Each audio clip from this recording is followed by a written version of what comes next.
Wedding season start ஆயிடுச்சு. So இதுல பாத்தீங்கன்னா லைக் ஒரு 8000 10,000 கொடுத்து ஒரு பியோர் சில்க்ல போய் ஒரு ஒர்க் பண்ணி அதை நம்ம பிள்ளைங்க ஒரு 1 or 2 டைம்ஸ் போடுவாங்க. அதுக்கப்புறம் வந்து அது அப்படியே இருக்க மாதிரியே இருக்கும் இல்லையா? ஸோ அந்த மாதிரி இஷ்யூஸ் எல்லாம் வந்து சார்ட் அவுட் பண்றதுக்காக வெட்டிங் ஐ மீன் ஒரு பியோர் சில்க் இருக்க மாதிரி ட்ரெஸ்ஸஸ் வந்து நம்ம வந்து ரெப்ளிகேட் பண்ணி அது ஒரு கும்பகோணம் சாஃப்ட் சில்க்ல கொண்டு வந்திருக்கோம். பட்ஜெட் ஃப்ரெண்ட்லியா நீங்க இந்த கலெக்ஷன் பாருங்க. ரொம்ப அழகான ஒரு பியோர் சில்க்ல வர ஒரு பினிஷிங்ல இருக்க மாதிரி ஒரு கலர் காம்பினேஷன் கொண்டு வந்திருக்கோம்.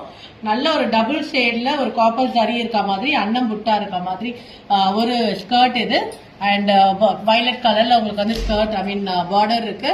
அண்ட் அதுக்கு வந்து நல்ல ஒரு கிராண்டா ரிச்னஸ் கொடுக்குற மாதிரி லேஸ் ஒர்க்கும் கொடுத்துருக்கோம். அண்ட் அதோட டாப் பாருங்க எலகண்டா லைக் ஃபுல் பாடி கவர் பண்ற மாதிரி அண்ட் ரிச்சா இருக்க மாதிரி ஒரு கர்தானா ஒர்க் அண்ட் பீட்ஸ் ஒர்க் எல்லாமே இருக்க மாதிரி ஒரு டாப் ஃபுல்லா இருக்க மாதிரி ஃபுல் ஒர்க் இருக்கும் உங்களுக்கு. ஸோ அதே மாதிரி பஃப் ஸ்லீவ்ஸ்ல சிம்பிள் குட்டி குட்டி மோட்டிவ்ஸ் இருக்க மாதிரி வந்து ஒர்க் பண்ணிருக்கோம். இது கிராப் டாப் தான். 0 to 14 இயர்ஸ் அவைலபிள் இருக்கு. அண்ட் ஆல்சோ அவங்க இதே வந்து அம்மாவுக்கு வந்து ஒரு சாரியாவும் நம்மளால ப்ரொவைட் பண்ண முடியும். ரொம்ப அழகான கலர் காம்பினேஷன். ஒரு பட்டு சாரியோட லைக் அந்த பட்டு சாரியில வர மாதிரி கலர் காம்பினேஷன் தான். ஸோ இந்த ட்ரெஸ் புக் பண்ணோம்னா இமீடியட்டா நம்ம வீடியோல போற கோட் எடுத்து நீங்க வந்து லைக் வெப்சைட்ல போய் புக் பண்ணிக்கோங்க. இதோட டீடைல்ஸ் எல்லாமே வெப்சைட்ல இருக்கும். 0 to 14 இயர்ஸ் அவைலபிள் இருக்கு. இமீடியட்டா போய் புக் பண்ணிக்கோங்க. தேங்க்யூ.